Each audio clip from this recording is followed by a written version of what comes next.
함께 하나님 말씀 보도록 하겠습니다. 하나님의 말씀은 요한복음 12장 26절부터 50절까지 말씀 중에서 오늘은 31절과 32절에 기록되어 있는 두 절의 말씀을 함께 봉독하도록 하겠습니다. 요한복음 12장 31절과 32절 두 절의 말씀 다 찾으신 줄 알고 다 함께 봉독합니다. 이제 세상에 대한 심판이 이르렀으니 이 세상의 임금이 쫓겨나리라. 내가 땅에서 들리면 모든 사람을 내게로 이끌겠노라 하시니 아멘.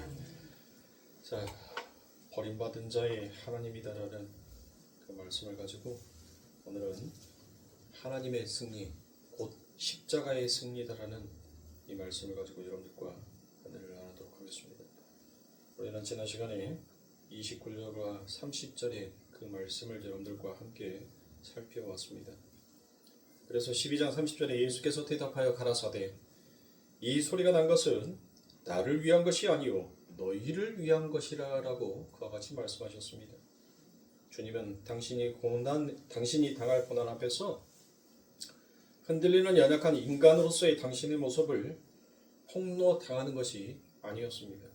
당신이 당할 고통이 또한 얼마나 큰 것인지를 제자들아 좀 알아주라라는 그와 같은 호소의 말씀도 아니었습니다.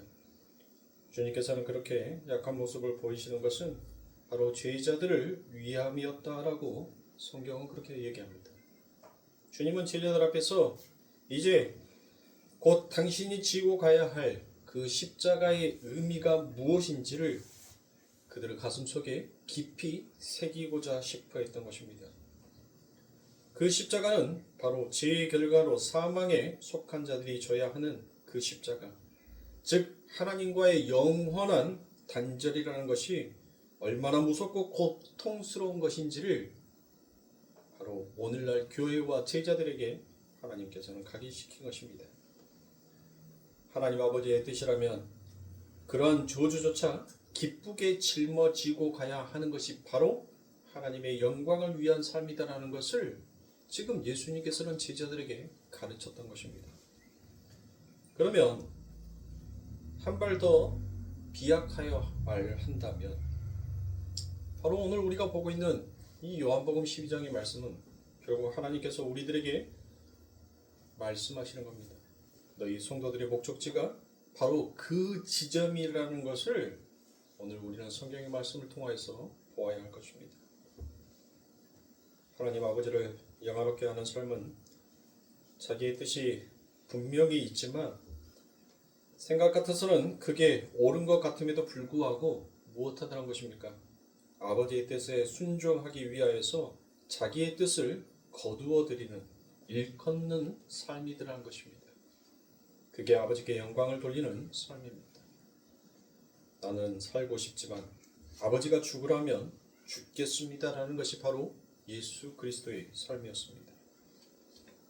바로 그렇게 하나님의 영광을 위하여서 사신 예수 그리스도의 삶이 바로 하나님과의 연합된 삶이고 그 하나님과의 연합된 삶이 바로 교회의 삶이고 그게 교회의 본질이며 성도의 삶의 본질이다라는 것을 예수님께서는 우리들의 가슴속에 믿음으로 심어놓으신 것입니다.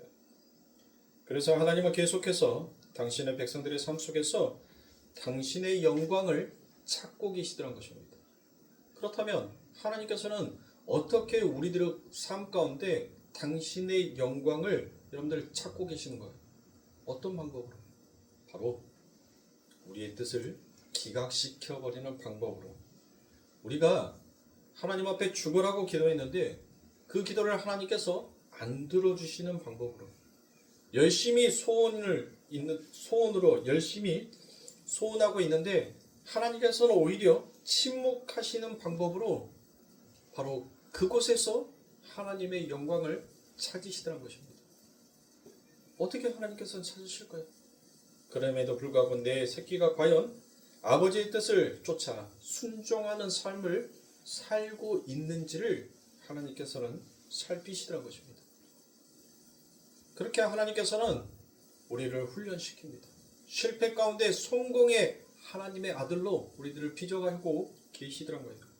세상을 바라 자랑하려고 우리의 삶 속에서 가끔 그러한 일들을 하나님께서는 허락하시더란 것입니다. 그때 성도는 믿음으로 그럼에도 불구하고 하나님은 내 편이십니다라는 것을 우리들의 삶 가운데 여러분들 고백할 수 있는 게 그게 신앙생활인 거예요. 여러분들이 기도하는 족족 모든 게 들어지는 것이 결코 하나님을 위한 삶이 아니라 바로 여러분의 영광을 위해서 그 하나님을 이용하는 자로 살아간다는 것을 알으셔야 합니다. 여러분들에게 하나의 예를 들어서 말씀을 드립니다. 어떤 사람이 사업이 어려워져서 사업을 좀 일으켜달라고 하나님께 열심히 기도하였습니다. 그런데 그렇게 열심히 기도한 그 결과가 결국은 사업이 망하여 버리더란 것입니다. 그때 성도는 여러분들 어떤 신앙의 고백을 하나님 앞에 드려야 되겠습니까? 내 정성이 부족했어.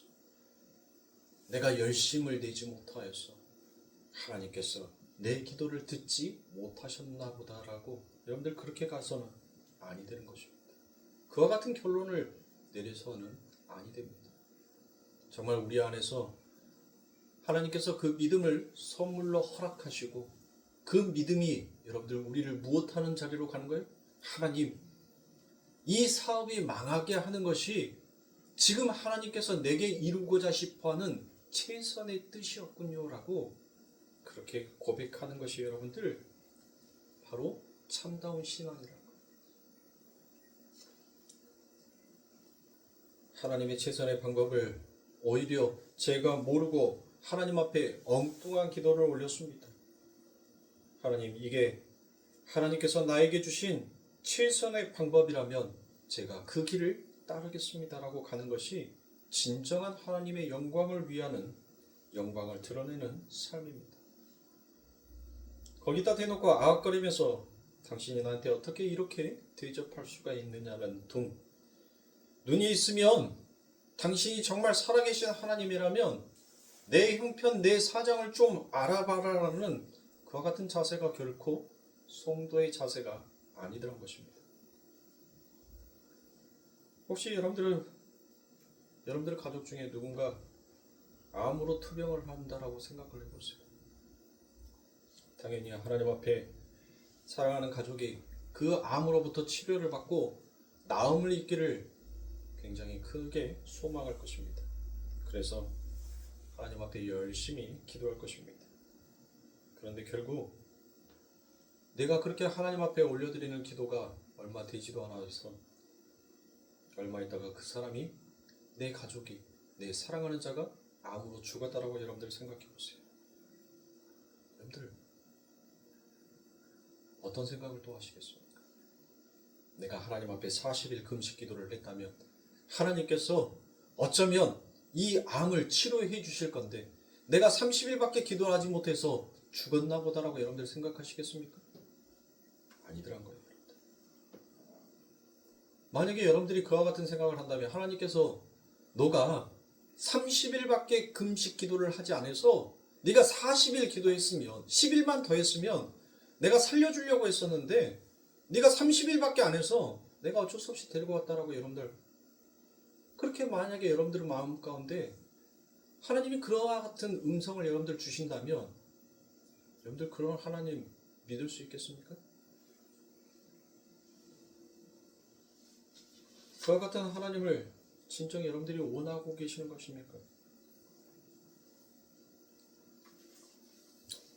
그런데 하나님은 그게 아니더란 거예요. 그 아픔 가운데 너가 가야 할 그 최종의 목적지는 그게 아니다라는 것을 하나님께서 가르치시는 것입니다. 내 아들아, 내 처녀야, 너 많이 아프지?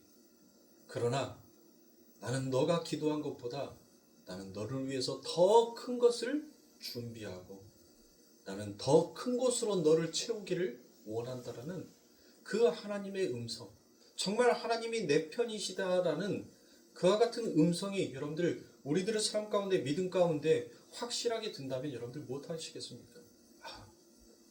내가 넘어짐이 일어서기 위한 하나의 도구였구나. 내가 넘어져야지 일어설 수 있다는 것을 하나님은 가르쳐 주었구나. 내가 실패해야지 성공이라는 그 아름다운 달콤한 맛을 내가 볼 수 있었구나. 여러분들, 우리는 그렇게 우리의 마음을 되잡아야 하는 거예요. 그게 신앙인 겁니다. 그 신앙을 위해서 여러분들, 하나님께서는 우리들에게 믿음을 허락하신 거예요. 우리가 믿는다라고 얘기를 하는데 어떤 믿음을 여러분들 진정 하나님께서 원하시는 믿음이겠습니까? 하나님께서 원하시는 믿음은 여러분들, 오직 하나님은 내 편이십니다라는 그 확실한 믿음이 내 안에 있어야 되는 거예요. 여러분들, 열왕기상에 보면 열왕기상에 아주 기가 막힌 전투가 나오죠. 거기에 어떤 전투가 나옵니까? 대표적인 것 하나만 꼽으라면 여러분들, 갈멜산 전투가 기록이 되어 있습니다. 바알 선지자 450명과 단 한 명의 엘리야, 하나님의 종 엘리야가 그들과 싸움을 합니다. 누가 진짜 하나님이고 누가 진짜 신인지를 여러분들 그 자리에서 가늠하는 시간이었습니다. 450명은 어땠습니까? 그들 안에는 그들의 믿음의 신이 있었습니다. 그러나 그들의 믿음의 신은 결코 일하지 못하는 신이더라는 것입니다. 그러나 엘리야 한 명은 단 한 명이지만 그 450명의 여러분들 핍박과 얼마나 갖은 모략과 그를 향한 얼마나 많은 핍박들이 있었겠습니까?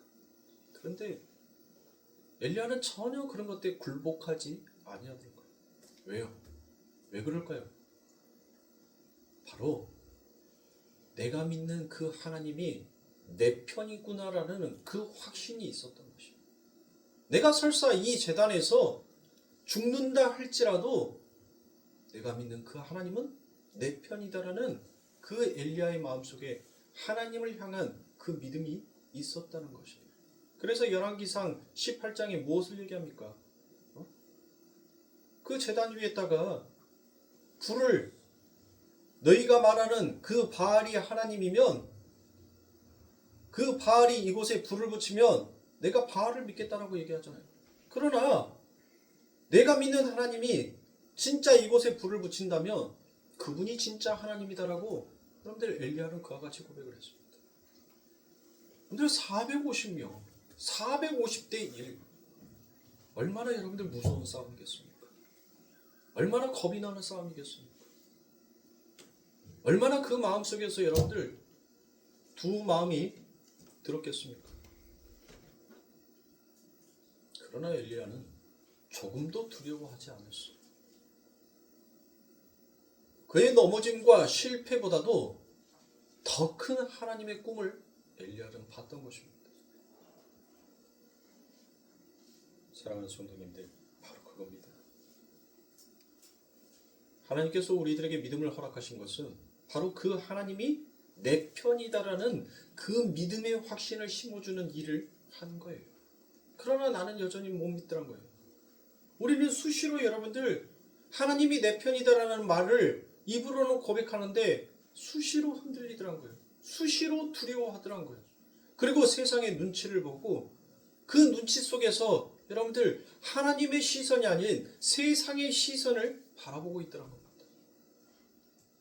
그러니 우리들의 삶 가운데 무슨 하나님의 영광이 들어갑니까?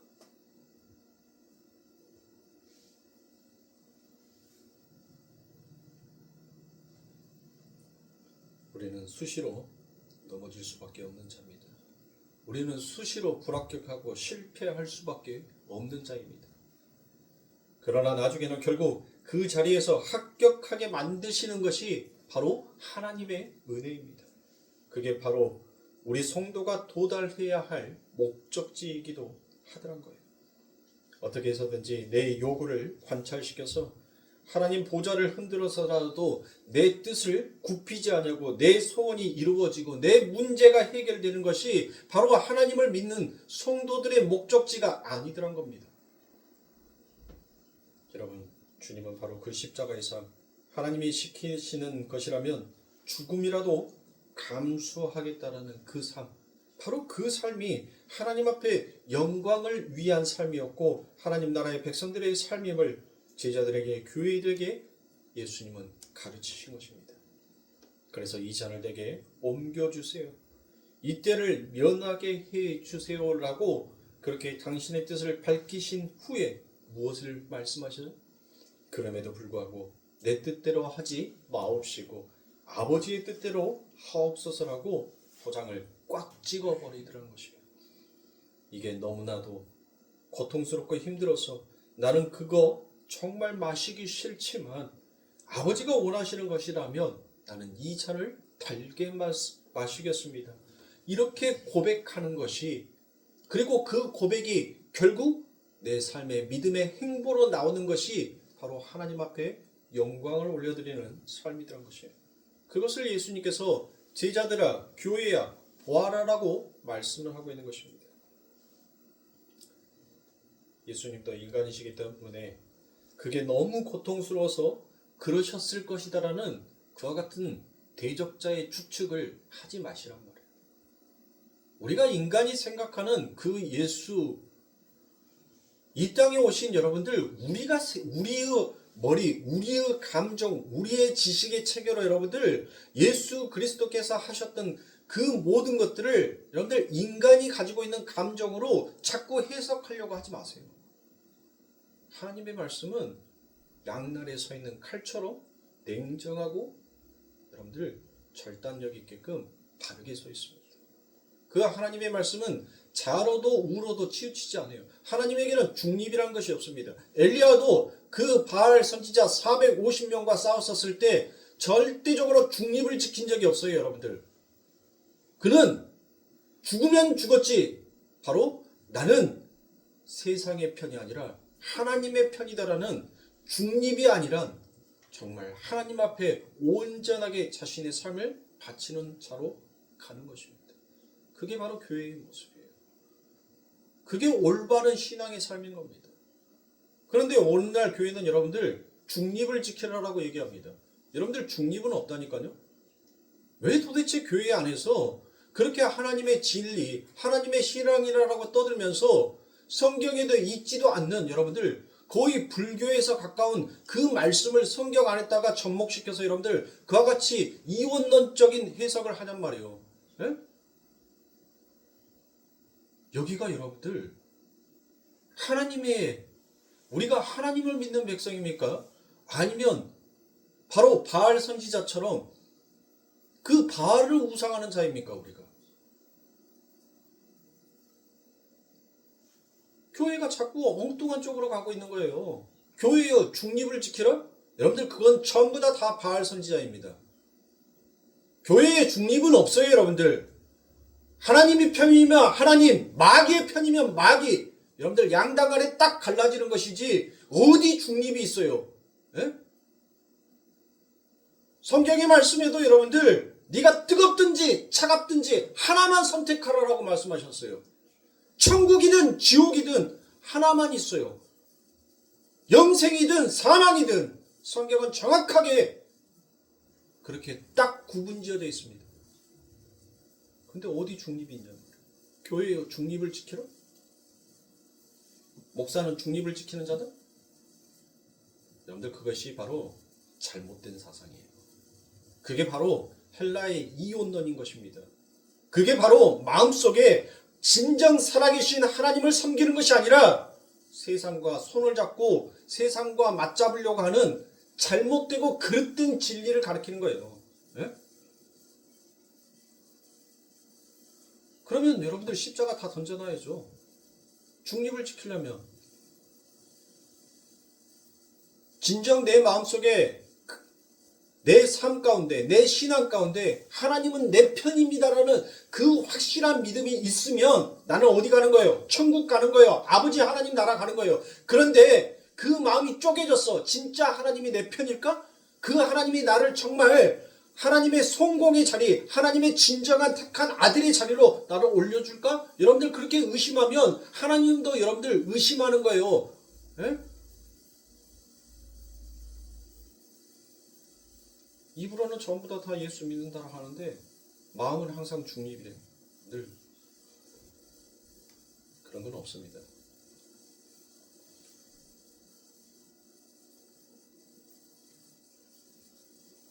그렇게 바로 뱀에게 먹혀버린 죄인들의 삶인 힘의 원리의 악함을 폭로해버리는 하나님의 나라의 삶이 바로 이거다라는 것을 예수님께서는 십자가로 보여주시더란 것입니다. 주님은 십자가의 삶을 통하여서 하나님의 영광이 어떠한 것인지를 우리들의 삶 가운데 각인시키십니다. 그래서 31절에 예수님의 그러한 삶, 하나님의 영광을 위한 삶, 바로 이 세상 마귀, 즉 뱀이 삶의 악함을 폭로하는 것이고 그 뱀을 쫓아내는 삶임을 분명하게 밝히고 있다는 것입니다. 지금 예수님은 십자가를 지고 죽은 죄인들에게 먹히는 그와 같은 약한 모습으로 나타나고 있는데 세상은 오히려 그 약자를 먹어버리는 힘의 원리로 나타나 있다는 것입니다. 그런데 이 십자가가 뱀을 쫓아내더라라고 성경은 얘기합니다. 오늘 우리가 읽었던 31절에 무엇을 얘기합니까? 이게 바로 승리다. 이게 바로 십자가의 승리다라는 것을 오늘 본문이 여러분들 우리들에게 확신을 주고 있지 않습니까? 무엇으로? 바로 31절에 이제 이 세상의 심판에 이르느니 이 세상 임금이 쫓겨나니라 라고 그와 같이 여러분들 말씀하고 있지 않습니까? 이 말씀은 마치 자기가 정답인 것처럼 온 세상을 미혹하고 있는 마귀의 세력의 정체가 예수님의 십자가로 폭로가 될 것임을 여러분들 말씀하고 있는 거예요. 그러니까 예수님의 십자가로 말미암아 이 세상은 하나님의 심판을 받아 마땅하다는 것을 바로 십자가가 증명하고 그것을 규정해버리더란 것이에요. 힘의 원리가 정답이 아니라 바로 십자가의 원리가 정답이다라는 것을 예수님께서 그 정답을 세상에 밝히고 있습니다. 그러한 십자가의 역사를 바로 그 다음 구절이 여러분들 무엇이더라고 품고 있나요? 바로 32절에 보니 내가 땅에서 들리면 모든 사람을 내게로 이끌겠노라 하시니라고 되어 있습니다. 우리가 읽었던 이 땅에서 들리면이다라고 되어 있는 이 들리다라는 단어가 바로 헬라어로 휩소입니다. 휩소.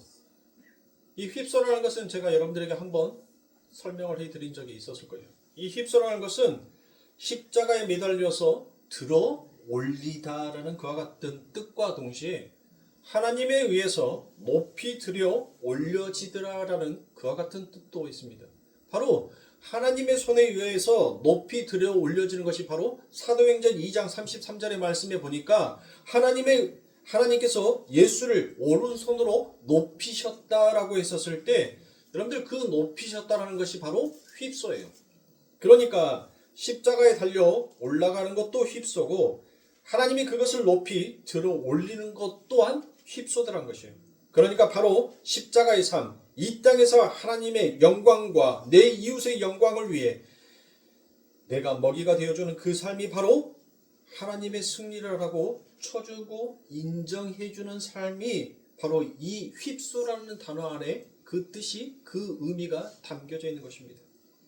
그래서 이 단어가 전체 복음 하나님의 나라의 삶의 원리를 바로 축약하고 있다는 것이에요.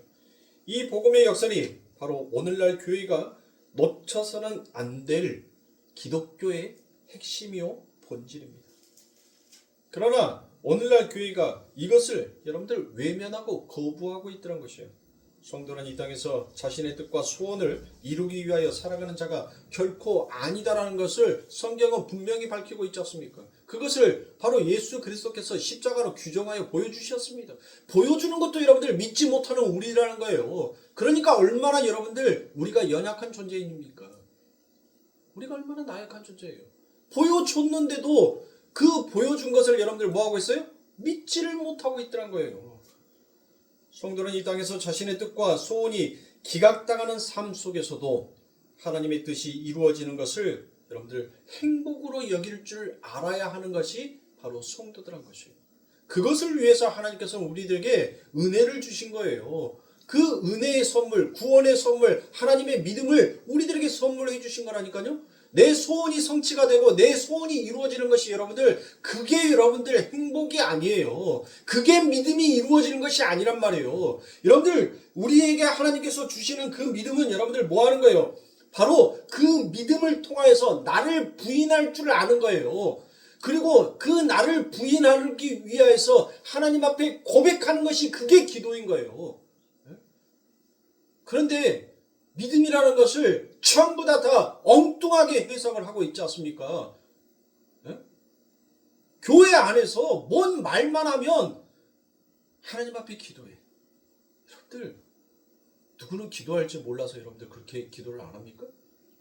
그 사람이 지금 받고 싶은 말은 여러분들 뭐예요? 뭔 말을 받고 싶은 거예요? 기도해라가 아니라 그렇겠구나, 그랬었구나라는 그 자신을 여러분들 뭐 하는 거예요? 인정해주는 그 말을 원하는 거예요. 돌아서서 그게 아닐지라도 그 현장에서는 여러분들 그랬었구나, 그랬구나라는 것을 여러분들 그걸 인정해주는 거. 오늘날 기독교가 왜 이렇게 배척당하는 줄 알았어요? 그걸 인정을 안 하는 거예요. 너는 틀렸고 나는 맞았어. 그러니까 기도해. 믿음이 없으니까 니한테 이와 같은 일이 있는 거야. 그 믿음이 뭘로 작용하는데요? 어떤 일로 작용하는데요? 그 믿음이 나의 문제를, 나의 소원 성취를 이루어지는데 사용되는 믿음이 아니라 하나님께서 우리들에게 주신 그 믿음은 나를 부인하는 거예요. 하나님, 나는 도저히 할 수 없습니다. 그러니까 하나님이 도와주세요. 그걸 인정하는 데 사용하는 것이 믿음이라니까요. 그런데 우리들은 뭐예요? 하나님 앞에 고백만 해놓고 그 하나님 앞에 고백한 것에 대한 기대를 여러분들 마음속에 가지고 있잖아요.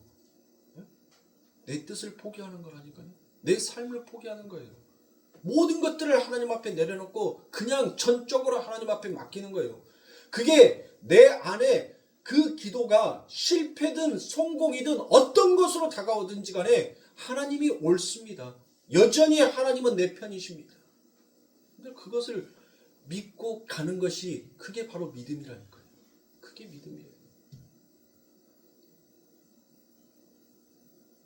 근데 오늘날 교회는 여러분들 입으로는 그냥 어떤 일들이 있으면 예수 앞에 기도하지, 그냥 기도나 하지라고 그와 같은 말들을 참 많이 합니다. 근데 그게 정답이에요? 그래요. 물론 예수님을 믿고 예수님을 따르는 하나님의 주의 백성이니까 예수님 앞에 기도하는 것은 당연한 거죠. 그게 옳은 거예요. 그런데 그렇게 말했다면 내 뜻, 내 생각, 내 주장을 그 하나님의 말씀 앞에서 버려야 될 거 아닙니까? 그런데 나는 뭐예요? 나는 내가 생각하는 그 주장, 내가 생각하는 그 기준은 여전히 내 안에 갖고 있으면서 하나님 앞에 기도한단 말이에요. 어떤 기도? 예수 그리스도가 하나님의 영광을 위한 기도가 아니라 내 기준과 내 생각을 버리지 못한 하나님 앞에 기도를 올리고 있더란 거예요. 그러면서 입으로 여러분들 기도해야죠. 하나님의 영광을 위해서 당연히 살아야죠. 여러분들 하나님을 영광을 위해서 사는 삶이 뭐냔 말이에요. 도대체 어떤 것이 하나님의 영광을 위해서 사는 거냔 말이에요. 네? 여러분들 우리 기독교는 프로테스탄트 했던 여러분들 우리를 프로테스탄트 한 자다라고 얘기해요. 프로테스탄트. 그 프로테스탄트라는 것은 여러분들 우리는 여러분들 무엇으로부터 프로테스탄트 했냐 하면 로마 카톨릭으로부터 로마 카톨릭의 잘못된 시스템으로부터 우리는 프로테스탄트 한 자다라고 우리는 얘기를 하는 거예요. 그래서 루터가 여러분들 뭐를 주장했습니까? 이 로마 카톨릭 안에서는 여러분들 하이어라커, 즉 계급주의가 있었단 말이에요. 계급주의. 교황부터 시작해서 여러분들 지금도 여러분들 수없이 많은 계급의 단계가 있지 않습니까? 그렇죠. 루터가는 만인 제사장을 외쳤던 사람이에요.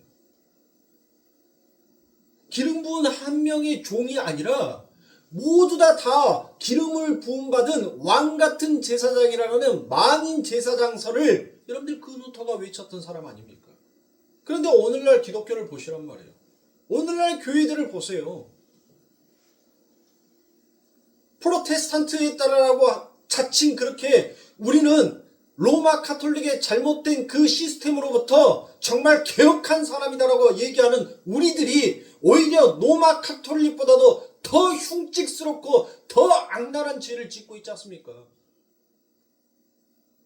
만인 제사장에 여러분들 그 만인 제사장설을 우리는 인정하잖아요.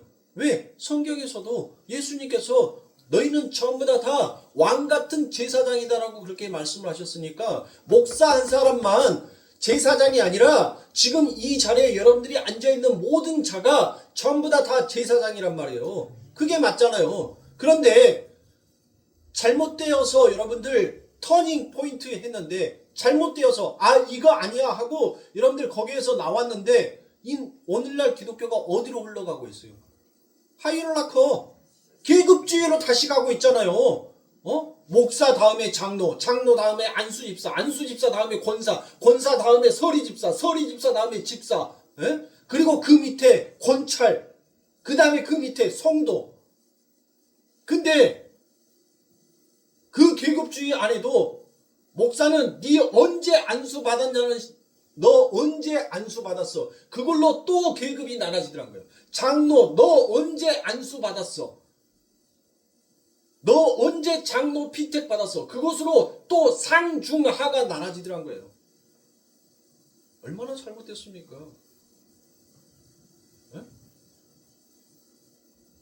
입으로는 자칭 하나님의 영광을 위해서 산다라고 얘기하지만 교회 안에서는 여러분들 하나님의 영광은 없어요.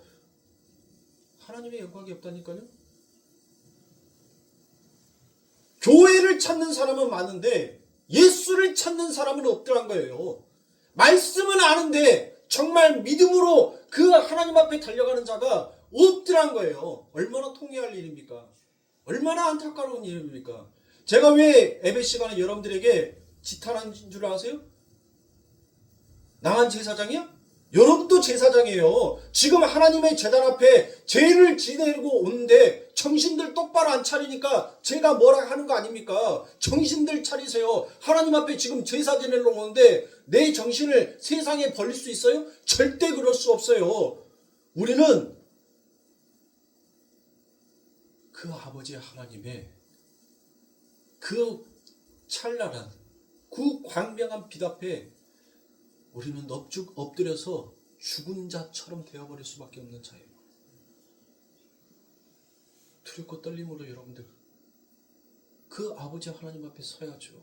그런데 오늘날 교회 안에 그 하나님을 두려워하는 자가 없다는 거예요. 두렵고 떨림으로 정말 하나님을 섬기려고 그 하나님께서 우리들에게 주신 그 경고의 말씀을 여러분들 마치 뭐 했어요? 이 성 무너진다? 아이고 장이려는 말 같은 소리를 하시오이. 말 같은 소리를 하라고 이렇게 경고한 성이 뭘 무너진다라고 그렇게 요동을 치요? 그렇게 하나님의 말씀을 비웃었다니까요. 내가 너에게 정말 약속한 자식을 주겠다라고 했었을 때 하나님 내 상을 보세요. 내가 경수가 끊어지고 내가 애를 낳을 수 있는 상황이 아닌데 그 말도 안 되는 귀신 신알 까먹는 소리 내한테 하지 마시고 그냥 있는 자식이나 잘 키우랍니다. 비웃었어요. 그 비웃음 위에 하나님의 말씀이 있었더라고요. 오늘날 교회에 대해 정말 우리가 하나님의 말씀을 두렵게 여기고 있습니까? 아니면 우리가 자칭 하나님의 선민이다라고 자칭 여기는 오늘날 현대판 바리새인들은 아니냐고요. 우리는 정말 주의 말씀 앞에서 우리의 자신을 회부해야 할 것입니다. 하나님의 그 말씀으로 여러분들 내 자신을 철저하게 회부해야 돼요. 그리고 내 안에 그 죄가 도사리고 있다면 나의 힘으로 여러분들 그 죄를 다스리려고 하니까 우리가 죄한테 지는 거예요. 내가 어디 부분이 약한지를 알면 하나님 앞에 기도하는 거예요. 하나님 내 힘으로는 안 되니까 그러니 내 안에 계신 그 성령의 힘을 하나님 내가 필요로 합니다. 도와주세요. 그리고 내 의지가 아니라 내 안에 계신 그 성령의 능력으로 내가 이 죄를 반복하지 아니하게 해주세요라고 그렇게 기도해야 되는데 오늘날 뭐 하냔 말이에요. 죄 안 지어야지. 죄 안 지어야지. 하나님은 뒷전이에요. 죄 짓고 난 다음에 또 뭐예요? 하나님 내가 또 이런 죄를 지었습니다. 용서해 주세요. 그게 여러분들 진짜 하나님 앞에 회개하는 거냔 말이에요. 그게 정말 죄를 끊고자 싶어하는 그 마음의 의지가 있는 자이냔 말이에요. 아니란 거예요. 그러니까 성도는 기도를 통하여서 자신의 목적을 소원을 이루어내는 것을 목표로 사는 것이 아니라 기도를 함으로 해서 하나님의 뜻이 무엇인지를 분별하고 알아가는 사람이라는 것입니다. 그건 완전히 여러분들 다릅니다. 사도 바울의 삶은 어떠했습니까? 빌립보서 3장 7절부터 8절의 말씀해 보니 그러나 무엇이든지 내게 유익하던 것을 내가 예수 그리스도를 위하여 다 해로 여길 뿐더러 또한 모든 것을 해로 여기면 내 주 그리스도 예수를 아는 지식이 가장 고상함을 인함이라. 내가 그를 위하여 모든 것을 잃어버리고 배설물로 여김은 그리스도를 얻고라고 되어 있습니다. 바울은 자기가 원하는 어떤 것을 얻어내려는 그 시도를 아예 하지 않으냐 하였을 뿐만 아니라 이미 얻은 것 또한 여러분들 배설물로 똥으로 여겼더란 것입니다. 이 세상에서 자기가 누릴 수 있는 모든 영광을 전부 다 배설물로 여겼더란 것이에요. 무엇 때문에 여러분들 이 사도 바울이 자기가 누릴 수 있는 그 모든 영광을 여러분들 똥으로 여겼을까요? 왜 배설물로 여겼냔 말이에요. 바로 그리스도를 얻기 위함이다라고 바울은 확실하게 밝히고 있습니다. 그렇게 하나님의 영광을 위해 자신의 뜻을 버리는 자기 부인의 삶이 결국 승리의 삶이며 그것이 바로 하나님의 나라의 삶의 원리이며 그 나라의 질서를 쫓아 사는 자다라는 것을 여러분들 성경에서 우리들에게 말씀으로 보여주고 계시고 그 말씀이 그 삶이 무엇인지를 예수님께서 이 땅에서 친히 보여주시고 계시더란 것입니다. 그런데 오늘날 많은 사람들이 예수를 믿는다라고 하면서 오히려 여러분들 예수를 똥으로 여기고 이 세상의 부귀영화를 목적 삼아서 살아가고자 하더란 것이에요. 이 세상에 힘을 공급해 주지 않냐는 예수는 언제든지 십자가에 매달아도 된다라고 여겨버리는 것이 여러분들 정말 오늘날 우리들이 자칭 내놓고 있는 믿음이더란 것입니다. 사도 바울은 자기의 힘을 배설물로 여겼습니다. 그런데 왜 오늘날 교회는 예수님을 배설물로 여기고 살아가고 있습니까? 이렇게 예수님을 믿는 성도들의 삶은 예수를 이용해서 자신의 영광을 꾀하는 삶이 아니라 바로 예수 그리스도를 쫓아가는 삶이라는 거예요. 예수 그리스도를 쫓아간다는 것은 여러분들 예수 그리스도를 바라보는 자의 삶이라는 거예요. 쫓아가라니까 또 율법인 줄 알고 열심히 예수처럼 그 길을 가려고 해요. 여러분들 우리의 의지로 우리의 뜻으로 여러분들 할 수가 없다니까요. 그 길을 갈 수가 없어요. 왜? 우리는 이미 우리 안에 마음이 죄악되어 있기 때문에 우리가 아무리 몸으로 보여지는 눈으로 보여지는 윤리와 도덕으로 예수의 길을 쫓아가는 척은 할 수 있지만 우리의 마음은 회칠한 자인 거예요. 회칠한 자.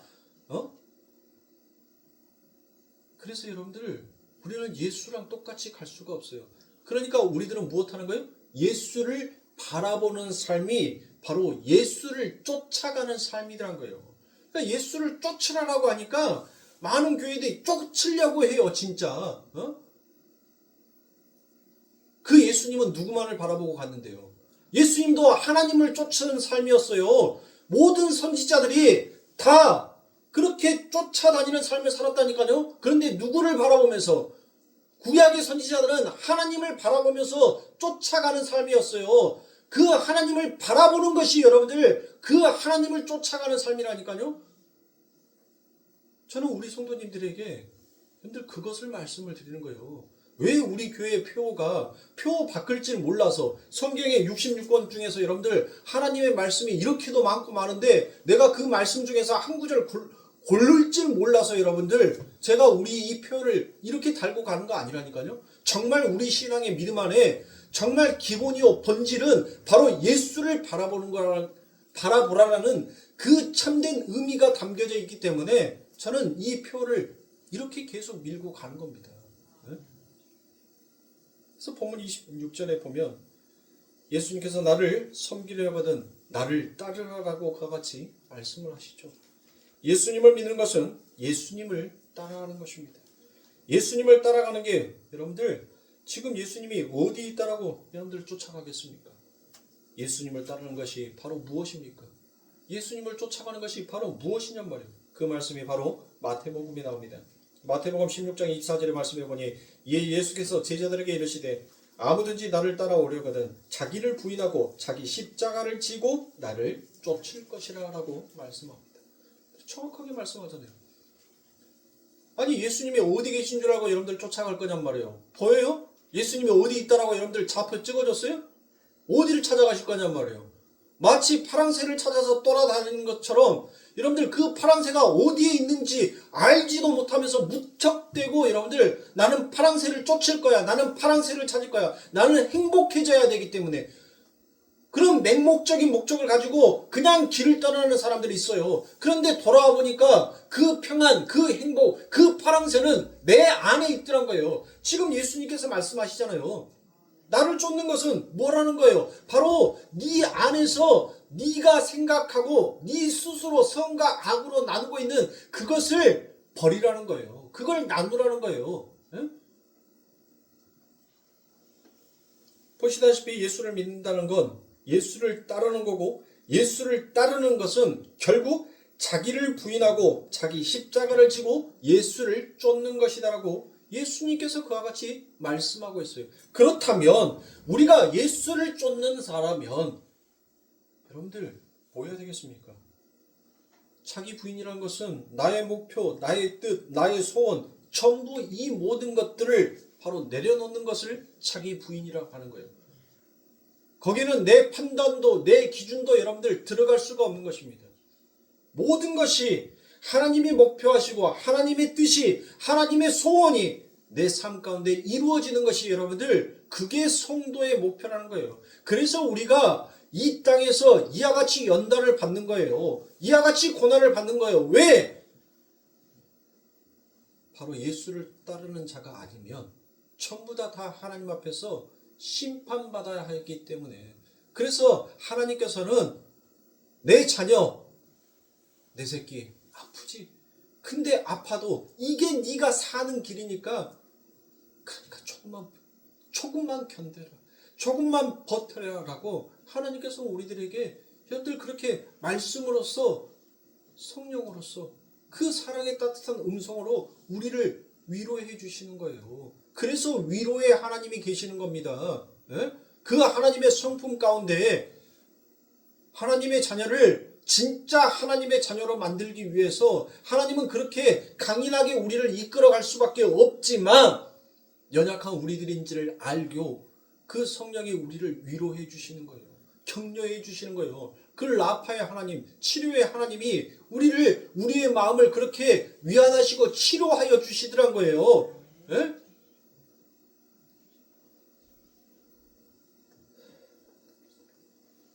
예수님의 삶 자체가 자기 부인의 삶이었고 그 삶이 곧 십자가의 삶이었다는 것입니다. 아버지 뜻대로 하옵소서. 자기 부인의 삶을 사는 자가 진정으로 하나님 앞에 드릴 수 있는 참다운 신앙의 고백인 것입니다. 예수를 믿는 성도들의 목적지가 바로 거기가 되어야 하는 것이에요. 우리의 목표가, 우리의 뜻이, 우리의 소원이 바로 아버지여, 아버지의 뜻대로 하옵소서라고 이게 내 신앙의 목표요. 이게 내 신앙의 뜻이요. 이 고백이 바로 나의 소원이 되게 해달라고 여러분들 우리는 그렇게 기도할 수 있어야 돼요. 이 세상에 있는 것 잠깐이라면서요. 그래요. 우리들의 삶 가운데 세상 가운데 위안받고 세상 가운데 지치고 힘들어서 여러분들 눈에 보여지는 것에 따뜻한 위안을 받고 싶고 눈에 따뜻한 것에 인정받고 싶어 하지만 여러분들 그것은 잠깐이라는 것입니다. 오늘 이 시간 사랑하는 성도님들, 제가 여러분들에게 따뜻한 위로의 한마디 한다라고 여러분들의 삶이 뒤바뀌겠어요? 아니요, 절대로 안 바뀝니다. 지금 당장 여러분들에게 위안의 말씀을 드린다고 했을 때 잠깐은 여러분들이 그 말 때문에 행복할 수는 있지만 그 말이 여러분들의 가슴 안에서 깃전에서 사라지면 다시 내 삶은 공허와 흑암뿐이요 암흑뿐밖에 없더란 거예요. 그 공허하고 혼돈하고 흑암밖에 없는 곳에 바로 예수 그리스도가 하나님이 나의 빛이 되어주시면 그것이 진정한 위로 아니겠습니까? 그런데 도대체 오늘날 교회들 왜 그럽니까? 왜 그러냔 말이에요. 왜 무엇으로부터 그렇게 위안받고 싶어서 여러분들 안달복달이 나 있냔 말이에요. 우리 하나님이면 되지 않아요?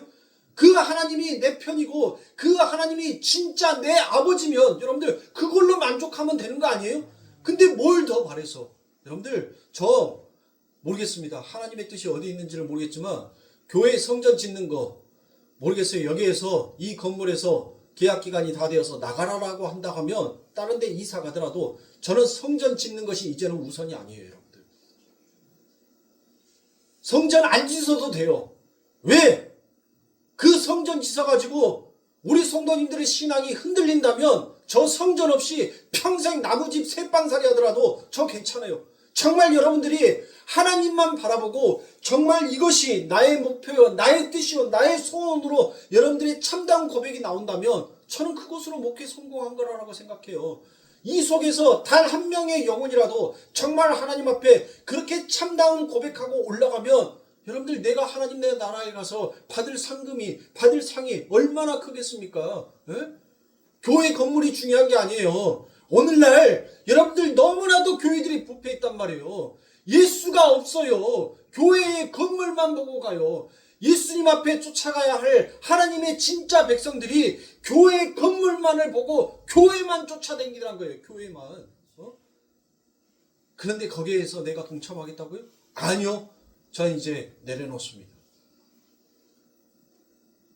교회에서 가장 비중을 많이 차지하는 헌금이 뭔지 아세요? 그게 바로 건축헌금입니다. 그 건축헌금 가지고 여러분들 뭐 하게요? 교회 번지를 하기 지선하면 여러분들이 좋습니까? 그래요. 빚 없이 정말 빚 한 푼도 없이 한 평에 땅 한 평 위에 교회를 짓는다 하더라도 빚 하나 없이 그렇게 짓는다면 그러면 모르겠습니다. 그런데 교회에 지서놓고 성도들의 신앙이 많이 흔들리더라고요. 하나님을 너무 많이 떠나더라고요. 왜? 그건 하나님이 기뻐하시는 일이 아니니까. 말씀 듣기도 박박하고 그 말씀에 여러분들 목말라서 성도들은 하나님의 교회 앞에 하나님 앞에 찾아왔는데 교회는 날마다 뭐예요? 교회 빚이 얼마입니다. 다음 달에 이자를 얼마를 갚아야 됩니다. 은행에 대출을 얼마 받았으니까 원금을 얼마를 상환해야 됩니다. 여러분들 그 말 들으려고 교회 다니는 거 아니지 않습니까? 그런데 왜 오늘날 성도들은 왜 오늘날 그리스도인이라고 하는 자들은 여러분들 그걸 깨닫지 못하냔 말이에요. 내가 하나님의 성전에 도대체 누구를 보기 위해서 온 거예요? 무엇을 여러분들 누리기 위해서 온 겁니까? 여러분들 그렇게 큰 교회, 대형 교회 다니면 여러분들의 삶이 대형 교회처럼 여러분들 그렇게 바뀌나요? 아니라는 거예요. 정말 작은 교회에서도 하나님을 바라보고 하나님의 말씀을 쫓아가는 교회라면 그곳에 목숨을 다하고 그 교회에 다니는 것을 정말 자랑으로 기쁨으로 여겨야 되는데 개척교회, 지하에 있는 교회, 작은 교회에 다니는 것을 부끄러움으로 여겨요. 여러분들 오늘날 성도라고 하는 자들이 그러니 여러분들 주변에 날마다 수없이 많은 교회들이 여러분들 뭐합니까? 문을 닫지요. 능력이 없어서 문을 닫는다고요? 하나님을 안 찾아서 문을 닫는다고요? 여러분들 그런 말 같지 않는 소리 하지 마시란 말이에요. 에?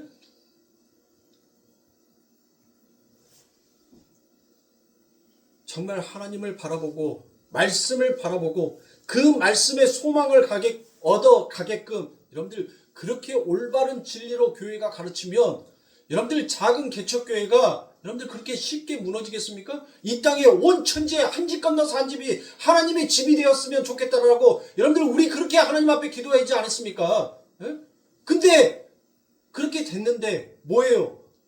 어찌냔 말이에요. 그렇게 됐는데 지금 그렇게 됐어요. 한 블럭 건너서 교회 한 블럭 안에 3개, 4개씩 교회들이 세워졌는데 어떠냔 말이에요. 에? 큰 교회 다니는 것이 벼슬입니까? 큰 교회 다니는 것이 여러분들 권력입니까?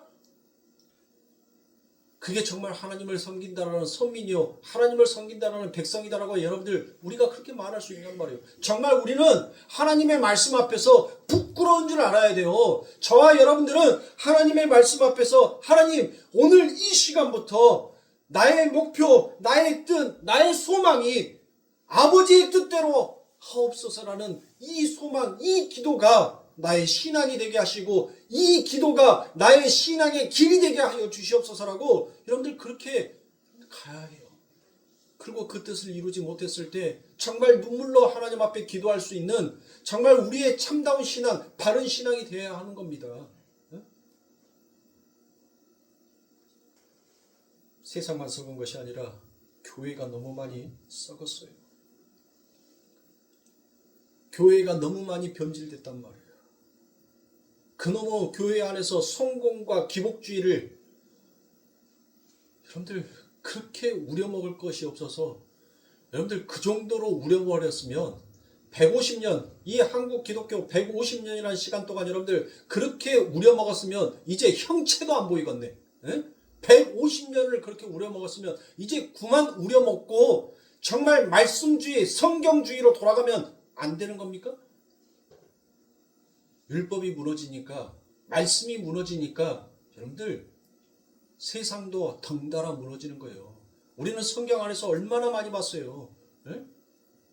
아하스만 여러분들 그랬냔 말이에요. 제가 그 중에 가장 악독한 왕 한 명만을 여러분들에게 설명했지만 여로보암은 어땠어요 여러분들? 여로보암도 끝까지 하나님을 섬겼나요?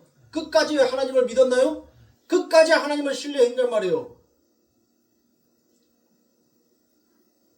그렇게 하나님을 배신했었을 때 그 하나님의 심판이 무엇인지를 엄히 알고 있는 하나님의 백성이라고 하는 자들이 깨어나지 못하고 기도하지 아니하고 회개하지 아니하는 것이 여러분들 그게 잘못인 거예요. 그게 잘못.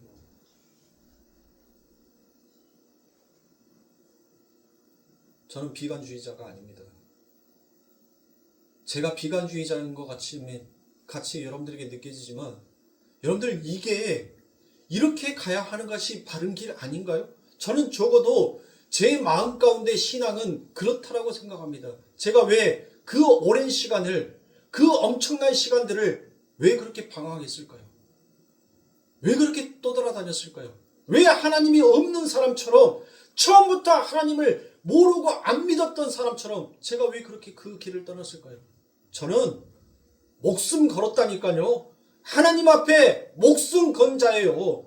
그 목숨 걸지 아니하고 제가 목회하려고 했다면 저는 영원히 안 했을 겁니다.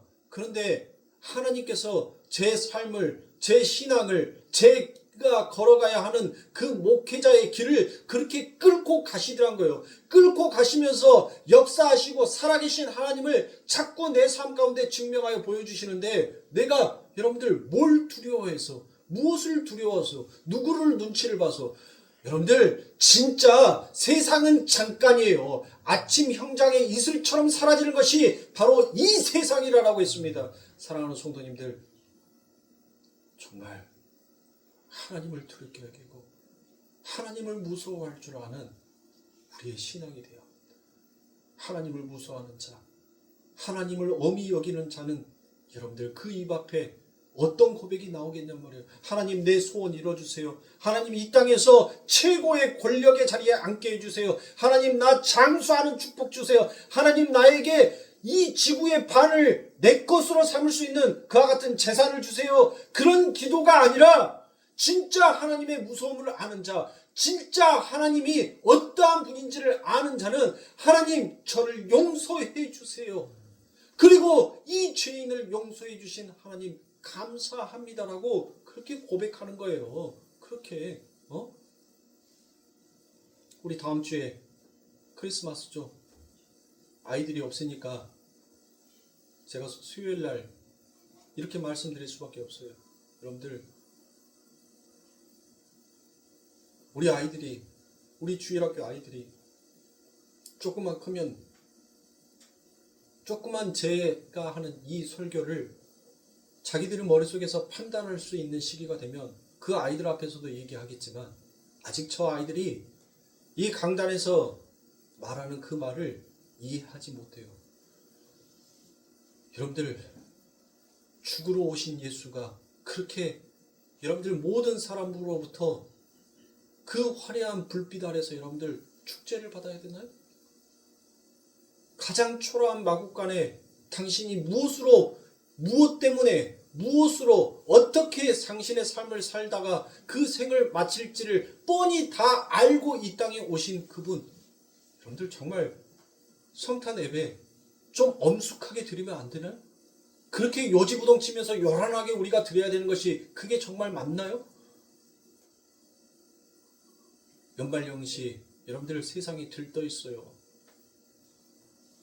마귀가 사람들의 마음에 붕하니 떠 있는 마음에 여러분들 허황된 바람을 불어일으키기 딱 좋은 시기입니다. 우리 정말 마음을 되잡으세요. 그리고 하루하루 하나님의 그 은혜가 내 삶 가운데 미쳐서 내가 이렇게 자유롭게 주의 말씀을, 그 아버지 하나님의 이름을 부를 수 있다는 것에 여러분들 정말 감사하시란 말이에요.